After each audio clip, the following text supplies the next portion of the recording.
I'm from Smoke Signals, and I was going to ask Ms. Mink a few questions regarding online scheduling. Overall, it went pretty well. We were excited because it was something new for our school, and we really felt like that it was going to be preparing you guys for what to come for our future, for scheduling online with college classes, stuff like that. So that's why we wanted to roll that way. There was some glitches and lots of things to kind of work through and improve on for next year. So some were very confused, some were excited about it. They really liked the fact that they were able to see all the choices and have that window of time to make those choices, didn't feel so pressured to have to make it when you're sitting in front of a paper schedule or had to make it right then. They had some time to talk to their teachers and get some feedback of what they think that they should do. They had time to talk to their parents, and their parents got to go on and look at those classes as well. They saw the descriptions on there, which helped. But then there was some other, negative feedback of, they didn't know how to do it or they didn't know how to log on. And although we tried to make it as transparent as possible with the video of the instructions, it's just still, some people are intimidated by that new process.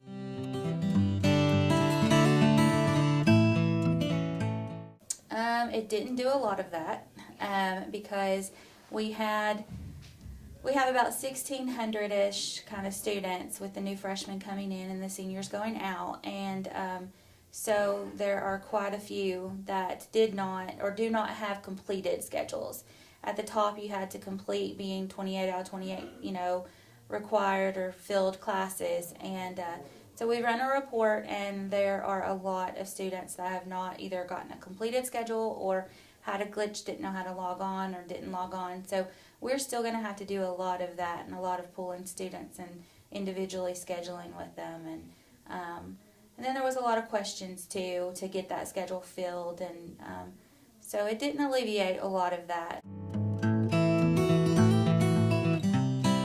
I think we're going to tweak it. It's going to look a little bit different, but yes, we're going to plan to keep it because it's up to date with technology, and there's more positives than negatives. It's more work on our end. However, I think that once the students kind of pick up on it, it's going to be more beneficial.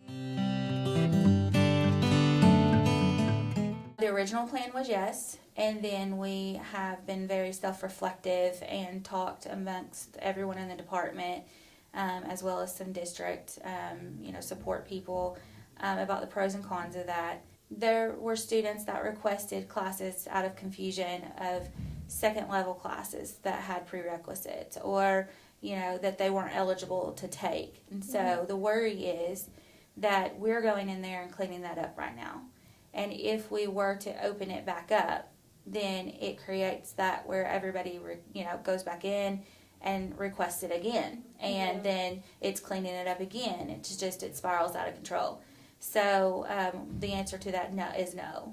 We're not going to open it back up. However, it's not something that's set in stone. It's not something that changes can't be made to. It's just not going to open back up for you guys to be able to make those changes.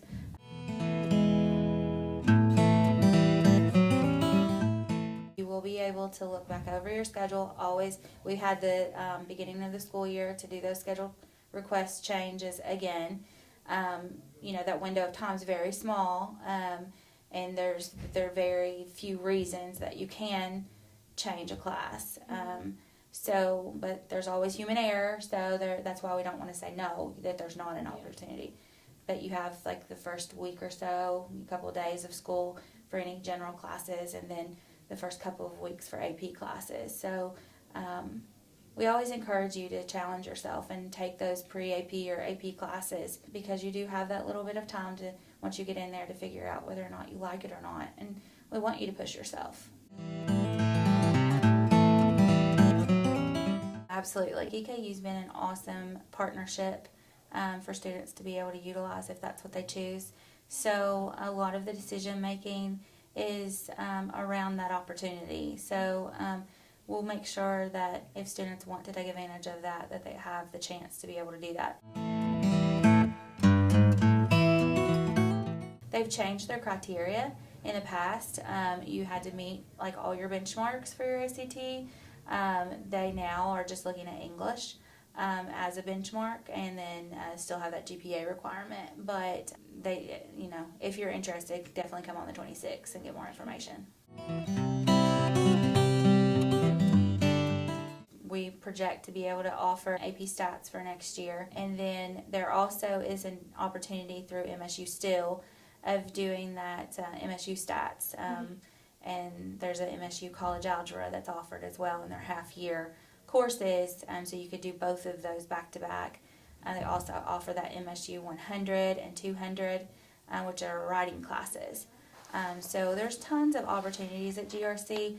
You just have to reach out and take advantage of, what interests you and what your strengths are, and ask questions just to make sure that you're taking advantage of everything. Mm-hmm. But yes, dual credit's still out there. AP Stats is still out there as an option. It's like the $1 million question. Co-op is like the hot thing. And so a couple of years ago, they changed state regulations for co-op.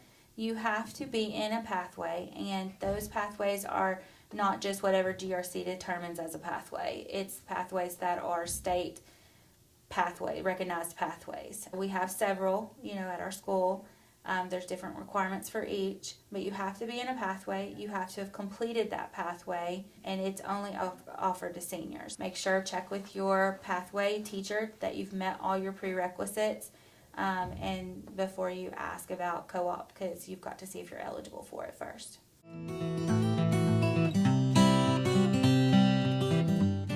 Those are not on the schedule as designated times. However, we still do have office work in the works of being able to offer that next year. And independent study in certain situations, I think, might be approved. Those are not in the schedule, though, for you guys to have selected on purpose, and it's because there's an application process. So you need to fill your schedules, or hopefully you filled your schedules, or your schedule will be filled with classes. And then if you are interested, there's an application process at the beginning, the first 2 weeks of school, that you can apply. They do interviews to make sure that it's, they look at your grades, they look at behavior, they make sure you're on graduation track, and it's just open to seniors as an option.